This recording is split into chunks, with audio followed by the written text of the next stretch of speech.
welcome back to my film and TV channel. You're all staying safe and well. We've got an action, adventure, crime, romantic thriller today. There you go, everything thrown at you in this one. A bit of blood and gore going on in this one as well.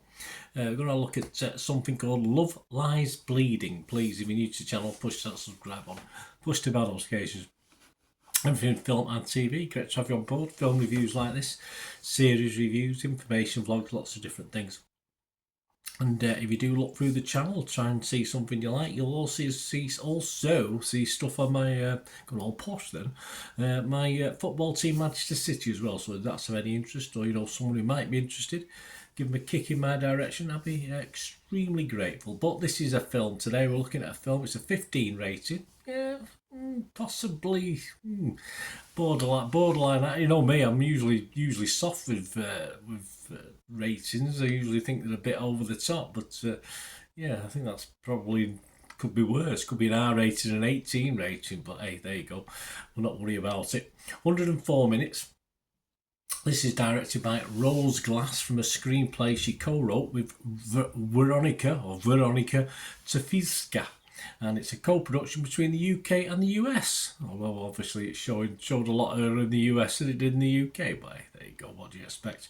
It stars Kristen Stewart, Katie O'Brien, Jella Malone, Anna Baryshnikov, Dave Franco, and the wonderful Ed Harris. I like to see Ed. It's nice to see Ed. Nice surprise when he was in it, I must admit. What's it about? Well, it's set in 1989. When I was 30 in 1989. Happy days. Its plot follows a relationship between a reclusive gym manager, female, who is part of a crime family, and an ambitious bodybuilder, also female. This was released in the US on March the 8th, but we've not got it in the UK till May the 3rd, and I'm doing this review on May the 3rd as well. There you go, so you might be able to get a little early watch of it, or as you're watching this, it's probably available now to watch it. It's a limited theatre release, I think, anyway, and I'm sure it'll be streamed very, very soon. So these are my thoughts as at the 3rd of May 2024. Ed Harris, as I said, is always a nice watch, especially with the bald head and extensions with his hair down here and a bald head. It's sort of, I thought it sort of worked in 1989, didn't it? It was still a bit pathetic, but it was sort of a bit more acceptable perhaps in 1989 than it certainly would be now. And of course, seeing Ed Harris like that is always a must. He's always a good thing. Not a nice guy, of course, as you'd expect. It's not exactly Thelma and Louise, this, but as a modern day story version goes, it's not a bad attempt actually. It's okay, although the two leads are found a little bit hard to like I would have liked Thelma and Louise. I didn't, perhaps one more than the other, but still a bit of a struggle to sort of invest in the characters. As the body count rises, it does border on silly as well. It gets a bit daft at times. There's no real humour in this, but you might find yourself smirking a couple of times at what's going on. And not the greatest ending either. I wasn't overly impressed with the ending. But so a few negatives, but overall it's gritty, powerful. It's a bit of a slow burn at the start, but as I say, it makes up for it a little bit later. And it turned out to be an okay watch. It was fine, and I didn't mind it at all. And if I had to review it on Rotten Tomatoes, I would give it a fresh review. It was on Metacritic, I'd be positive. And yeah, I'm going to give this my watchable score. So I'm going to give it a steady Eddie 6 out of 10. This, as I say, it was an okay watch. It's certainly watchable. What about other people? What about other critics and the public? Well, other scores, Rotten Tomatoes, 94% of their 221 critics who bothered to leave a review liked it, a positive. So that's 7.8 out of 10. That's very higher than I would have thought, to be honest with you. But I think there's a lack of this sort of film about at the moment, so that's probably why. 208 fresh and just 13 rotten.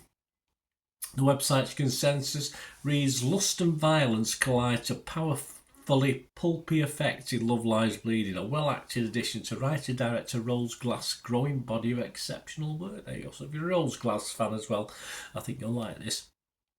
Metacritic, the other site we look at, they give this an average of 77 out of 100, so again very high, based on 52 critics. 43 were positive, 9 were mixed, and no negative, so all good.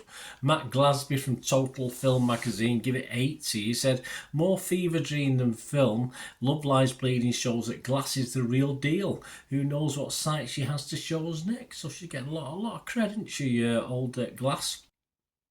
And Empire Magazine, I've got no name to this. This is just their rating.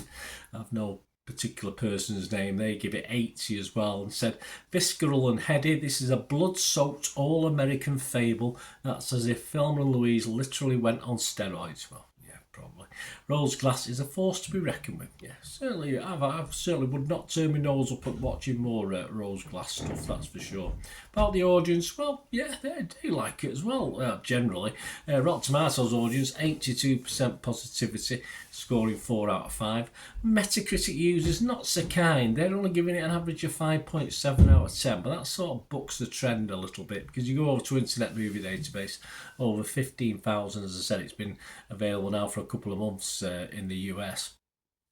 Over 15,000 scores and reviews on Internet Movie Database, and it's getting a very healthy. I don't think this will change much over the coming weeks, months and years. 6.8 out of 10. So yeah, it's generally liked. As I said, I liked it, perhaps not as much, but I did. Let me know what you think, guys. It'd be great to hear your opinions as well on this film, Love Lies Bleeding. I'll give it a 6 out of 10 for me, 6.8 out of 10 for Internet Movie Database. And of course, what was the Rotten Tomatoes? A 7.8 out of 10. So it's slowly down or up, which way ever way you're looking at it. But worth a watch. Let me know your thoughts, guys.